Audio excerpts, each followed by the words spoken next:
Greetings to you students. मैं H Gautam आपका स्वागत करता हूं अपने इस YouTube channel H info world में। आज मैं इस वीडियो के माध्यम से आपको इंग्लिश का बेसिक कंसेप्ट प्रोवाइड करने वाला हूं। तो चलिए विदाउट बीइंग लेट्स स्टार्ट। तो सबसे शुरू में चलते हैं। आज मैं पढ़ूंगा rules regarding alphabet and pronunciation of vowel and consonant. आज अल्फ़ाबेट का पढ़ने का जो रूल्स होता है और उसको प्रोनाउंसिएशन करने का वॉवेल्स का एंड कंसोनेंट्स का क ख घ और आई इंग्लिश में कैसे उच्चारण करते हैं, यानी इक्विवेलेंट करने का हिंदी को इक्विवेलेंट इंग्लिश में कैसे करें, इसको पढ़ेंगे एकदम बेसिक रूप से। तो चलिए सबसे पहले बताता हूँ कि अल्फ़ाबेट क्या होता है। इसका मतलब होता है हिंदी में वर्णमाला, यानी वर्णों के समूह को वर्णमाला कहते हैं। The set of 26 letters in English is called alphabet. Alphabet के कितने रूप होते हैं देखिए। एक होते हैं बड़े अक्षर, कैपिटल लेटर्स उसको बोलते हैं अल्फ़ाबेट के। और कैपिटल लेटर्स भी दो टाइप का होते हैं, एक छपाई के लेटर और एक लिखाई के लेटर। तो छपाई के लेटर और लिखाई के लेटर दोनों ऊपर के 3 लाइनों में लिखा जाता है, 4 लाइन वाले कॉपी में। और दूसरा तरह के होते हैं छोटे अक्षर, जो स्मॉल लेटर्स के नाम से जाने जाते हैं। उसमें भी 2 टाइप होते हैं, एक छपाई के छोटे अक्षर और एक लिखाई के छोटे अक्षर। तो बारी बारी से मैं बताऊंगा। ए से लेकर A B C D E F G H I J K L M N O P Q R S T U V W X Y Z आप जानते होंगे। बड़े में भी वही बोलते हैं, छोटे लेटर्स में भी वही बोलते हैं प्रोनाउंसिएशन। इसके कुछ कंसेप्ट है, उसको ध्यान रखिए, कुछ टिप्स है। पहला, अंग्रेजी में कैपिटल और स्मॉल लेटर 2 तरह के होते हैं, जैसे मैंने अभी आपको बताया।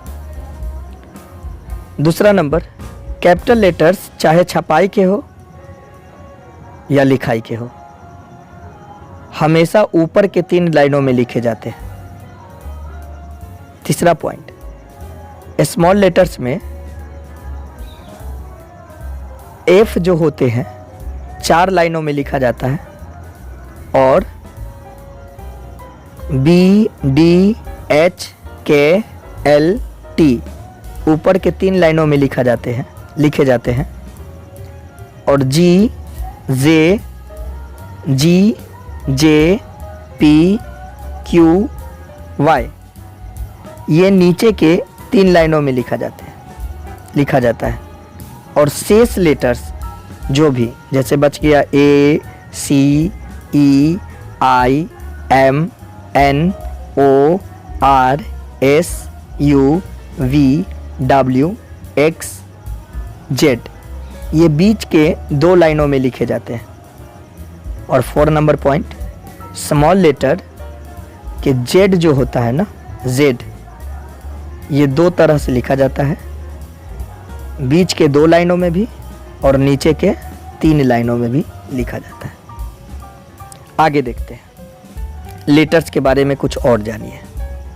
लेटर्स क्या होता है? तो वॉवल, लेटर्स को 2 भागों में डिवाइड किया गया है। वॉवल यानी वह अक्षर जिसका उच्चारण बिना दूसरे अक्षर की सहायता से हो, स्वर कहलाता है। The letter which pronounces without the help of any letter is called vowels. Example, A E I O U. इसका प्रोनाउंसिएशन भी देख सकते हैं। प्रोनाउंसिएशन ऑफ लेटर्स है ए बी जेड तक क्या क्या बोलते हैं हिंदी में, पढ़ सकते हैं आप। और दूसरे टाइप का जो लेटर्स होते हैं उसको बोलते हैं कॉन्सोनेंट, व्यंजन, यानी वह अक्षर जिसका उच्चारण स्वर की सहायता से हो, यानी ए ई आई ओ यू भी उसमें इंक्लूड रहेगा। The letters which pronounces with the help of vowel is called consonants. For example, B, देखिए B, ब में ई है, B, C, D, F, G, ये सब सारे लेटर्स को वावल्स की ज़रूरत पड़ रहा है, इसीलिए यह कॉन्सोनेंट है। इसका भी आप अब देखिए इक्विवेलेंट ऑफ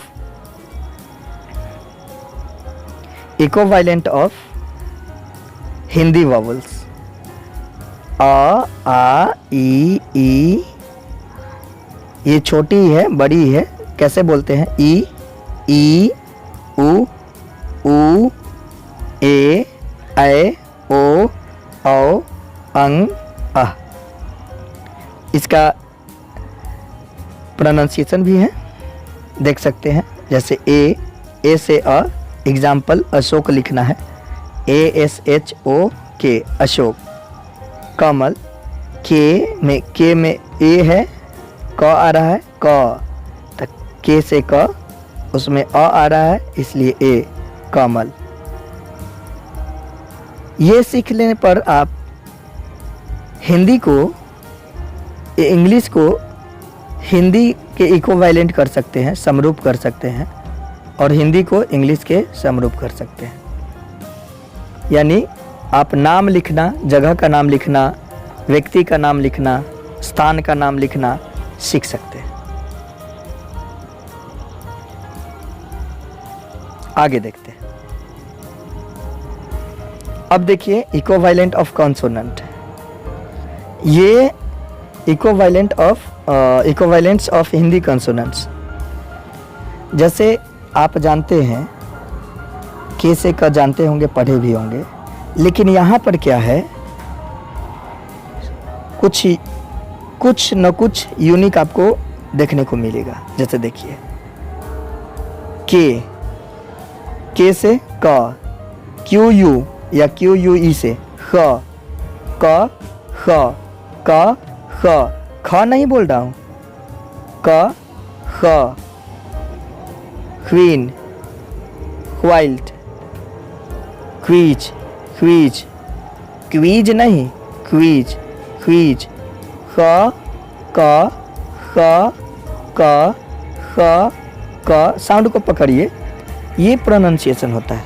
तो यहाँ पर आपको इक्विवेलेंट देखने को मिलेगा, जो अक्सर आप देखते होंगे कि कैसे हो जा रहा है। तो के से ख या ख, ख ख ख ख, ग ग घ, फिर है GH से घ, और GH से ग भी होता है, ग, और GH से घ, CH से च, CSS से छ, J से ज, ज, Z, ज, जे, ज नहीं, जे, ज, पूरा कंप्लीट ज है, फ्लैट ज, लेकिन Z, ज, साउंड को पकड़िए और प्रैक्टिस करने से होगा। JH से झ, T से ट, TH से ठ, D से ड़, D से ड़, ड, D से ड, RH से भी होता है ड़, छत्तीसगढ़, तो RH होता है, DH नहीं। तो N से न, T से त, TH से थ, D से द, DH से ध, N से न, P से प, PH से फ, F से फ, फ, देखिए अंतर है साउंड में थोड़ा सा। B से ब, BH से भ, M से म, Y से य, R से र, L से ल, L से अभी नहीं है, D से अड़, घोड़ा, DA, घोड़ा, D से र, L से ल, V से या W से व, SH से तालाब से, HS से मुदन से, एस से दांत, एच से ह, के एस एच से अक्षर, टी आर से त्र, जी वाई से ज्ञ या जे ए एन से ज्ञ या जेड एन से ज्ञ भी होता है, और एस एच आर से स्र। तो ये था आपको इक्विवेलेंट ऑफ हिंदी कॉन्सोनेंट। आगे देखते हैं। अब यहाँ 12 खड़ी देखेंगे हम लोग। हिंदी अक्षर के 12 खड़ी तथा इनके अंग्रेजी में कैसे उच्चारण किया जाता है। के से क, के ए से का या के डबल ए से का, के आई से की, के डबल ई से की, के यू से कु, के डबल ओ से कु, के ई से के ए आई से कै, के ओ से को, के ए यू से क, के एन से कन, के एच से का। किसी भी हिंदी अक्षर के 12 खड़ी तथा इनके अंग्रेजी में उच्चारण ऊपर के नियम के अनुसार ही लिखा जाएगा। अब थोड़ा सा ध्यान से देखिएगा दोस्तों। अब मैं एक बात बता रहा हूँ। कोई अगर आपसे पूछ रहा है किसी का नाम है राम, क्या लिखिएगा? R A M. लेकिन अगर कोई कह दे कि फिर मेरा नाम है राम, तब क्या लिखिएगा? R double A M. तो आपसे वो क्वेश्चन अराइज कर सकता है।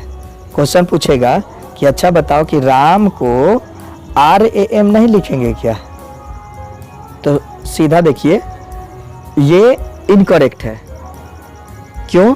क्योंकि किसी का अगर रमन नाम है तो आर ए एम भी लिखते हैं, रम भी नाम है तो आर ए एम लिखते हैं। तो पूछेगा कि ये गलत कैसे है? तो इनकरेक्ट इसलिए है क्योंकि इसका मतलब ये पॉपुलर है, फेमस है। कोई भी चीज़ अगर जो फेमस है, लोगों के बीच में ज़्यादा प्रचलित है, तो उसको सही मान लिया जाता है। यानी आर ए एम राम कह सकते हैं, सही है। कहीं कहीं ऐसे भी देखिएगा आर ए एम ए, ये भी पॉपुलर है, तो ये भी सही है। तो गलत नहीं है। जो पॉपुलर होता है, अगर मान लीजिए वो इनकरेक्ट भी है, अगर वह पॉपुलर है, लोकप्रियता है उसमें, तो वह सही माना जाता है। क्योंकि अगर मान लीजिए गलत चीज़ अगर 10 आदमी अगर कह रहा है, 100 आदमी कह रहा है सही है, सही है, सही है, सही है, तो वो सही आपको मानना पड़ेगा। और सही भी बात अगर लोग मानने को तैयार नहीं है, एक आदमी सपोर्ट कर रहा है, 100 आदमी अगर सपोर्ट नहीं कर रहा है, तो वो गलत है। इसीलिए कुछ एक्सेप्शन होते हैं जो रूल से हट कर होते हैं, लेकिन उसको सही माना जाता है पॉपुलैरिटी के कारण। तो और कोई दिक्कत नहीं है। आज ये 12 खड़ी सीखे, आगे देखेंगे हम लोग। अब सीखेंगे नाम लिखना। ध्यान से सुनिएगा, बहुत इंपॉर्टेंट होने वाली है। Some tips for translating Hindi words into English. देखिए, जब किसी हिंदी शब्द के शुरू या बीच में व्यंजन हो, शुरू या बीच में व्यंजन हो के क्या मतलब, और उसके साथ स्वर नहीं हो, तो ए का प्रयोग साधारणतः अपने मन से लिख दीजिए। जैसे मान लीजिए कोई मात्रा नहीं है, अ के मात्रा, आ की मात्रा, अ के मात्रा तो होता ही नहीं है, वो तो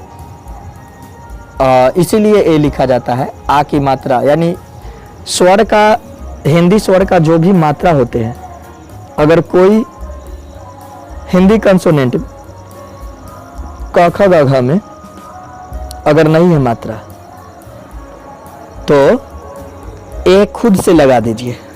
जैसे देखिए करण, तो क र और न, यानी के से क मात्रा नहीं है तो ए लगा दीजिए, फिर आर से र मात्रा नहीं है तो ए लगा दीजिए, और एन से न, करण। लेकिन आप कहिएगा कि सर ये तो न लास्ट में है, तो देखिए इसका उच्चारण कैसे हो रहा है, पढ़िए। करण, करण, करण, ऐसे नहीं है, करण, यानी न आधा ही उच्चारित हो रहा है, इसीलिए लास्ट में एन नहीं लगाएंगे। महल, अगर उच्चारण करेंगे ल को पूरा तो महल ऐसे होगा। ल में अ नहीं आ रहा है, ए नहीं लगाएंगे, लेकिन महल, म में आया अ, ह में आया अ, ल में अ पूरा नहीं आया, इसीलिए ल के बाद ए नहीं लगेगा। यानी आप देखें कि ऊपर के दो शब्द करण में क र और महल में म और ह से कोई स्वर जुड़ा नहीं है, अर्थात इसके साथ ए का प्रयोग किया गया है। जबकि तीसरा शब्द जो है, तीसरा शब्द देख लीजिए, बीमला, तो बी से ब, मात्रा है आई, तो मात्रा ई है हर्षी, तो आई लिखिए। म में हर्षी है तो आई लिखिए। B me La, L A से ला, एल डबल ए भी लिख सकते थे, लेकिन लास्ट में देखिए मीमला, ए से आ होता है, इसीलिए ए के लिए, आ के लिए ए दिया गया है। तो बिमला में आप देखें कि सभी अक्षर के साथ स्वर जुड़ा हुआ है, यानी ब में भी है, म में भी है और ल में भी है, तो उसके अनुसार बनाया गया है। अब देखिए, अब थोड़ा सा आगे हम चलते हैं, आगे के नियम को देखते हैं। आगे के दो नियम हैं।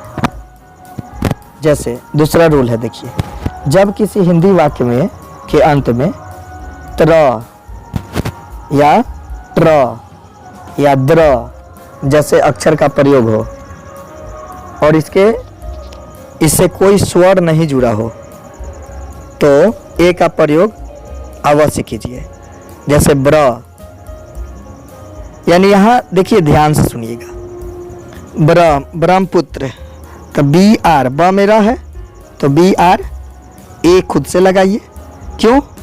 क्योंकि त्र जुटा हुआ है, र जुटा हुआ है, र का मात्रा, इसीलिए आर के बाद ए जरूर लगाएं। वैसे ही जैसे Brahmaputra, B R A H M A P U T R A, ब में भी र है तो बी, तो र के बाद आर के बाद ए लगा है, और लास्ट में भी त्र है तो आर के बाद ए लगा है। वैसे ही है महाराष्ट्र, तो टी आर ए लास्ट में देखिए। वैसे ही Gajendra, D R A Gajendra. तीसरा नियम क्या कहता है? जब किसी व्यंजन में री जुटा हो या ब में र जुटा हो, तो इस तरह का चिन्ह जब होगा तो ऐसे अक्षर के साथ ए का प्रयोग नहीं होगा। जैसे Krishna, K R I S H N A. क्यों? क्योंकि इसमें व्यंजन से क्या जुटा हुआ है? स्वर का मात्रा जुटा हुआ है, इसीलिए ए नहीं होगा, बल्कि जो मात्रा जुटा हुआ है उसका इंग्लिश होगा। ब्राउन, तो B R O W N, brown. चौथा नियम कहता है, जब किसी हिंदी शब्द के शुरू या बीच में व्यंजन आधा अक्षर के हो, यानी किसी हिंदी शब्द के शुरू या बीच में व्यंजन आधा अक्षर के हो, तो ऐसे व्यंजन के साथ कोई भी स्वर का प्रयोग नहीं किया जाएगा, क्योंकि आधा है। जैसे आधा है स्कूल, स्कूल, तो इसमें एस ए क्यों लगाएंगे? क्योंकि आधा है ना, तो S C H double O A. वैसे ही कृष्णा, क्री, और फिर आधा स है, आधा मूर्धन स, तो मूर्धन स का एस एच होता है, लेकिन पूरा स नहीं है, स कृष, आधा स आ रहा है, तो एस एच ए नहीं। वैसे ही कृष्णा।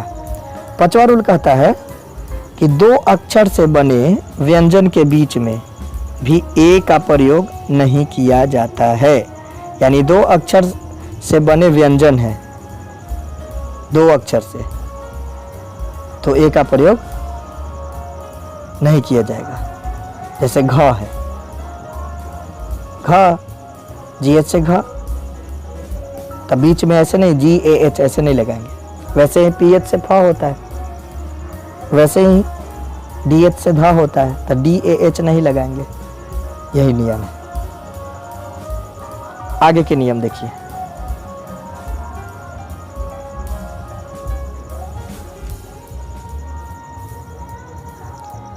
अब कुछ नोट है, इसको देख लिया जाए। ऊपर के नियमों में जो कुछ बताया गया है उसका प्रयोग किसी व्यक्ति, वस्तु या स्थान इत्यादि का नाम शुद्ध शुद्ध लिखने में किया जाएगा, जबकि अंग्रेजी के शब्दों को पढ़ने या लिखने में आगे के नियमों का पालन हम लोग करेंगे, जो आगे पढ़ेंगे। ये बेसिक कंसेप्ट था इक्विवेलेंट, नाम लिखना, जगह का, वस्तु का, व्यक्ति का, जानवर का, है ना। अब ये टेक्स्ट योरसेल्फ कुछ अपने आप एक्सरसाइज दिया गया है, इसको बनाइए और सही सही बनाइए, और इसको बना ले रहे हैं तो आपको नाम लिखना आ गया। 4 क्वेश्चन है। जैसे निम्नलिखित हिंदी अक्षरों को अंग्रेजी में लिखना है। क, घ, छ, ध ऐसे है। वैसे ही सेकेंड में है ख, प, ज और र अक्षरों के 12 खड़ी तथा इनके अंग्रेजी में उच्चारण को लिखिए। फिर कुछ नाम लिखना है, व्यक्ति का, जगह का, वस्तु का, और वैसे ही निम्नलिखित शहरों, राज्यों और देशों, नदियों इत्यादि के नाम अंग्रेजी में लिखना है। तो ये एक्सरसाइज आपके लिए है, आप खुद प्रैक्टिस करिए और इंग्लिश को ब्रश अप कीजिए HH गौतम के साथ। तब तक के लिए धन्यवाद।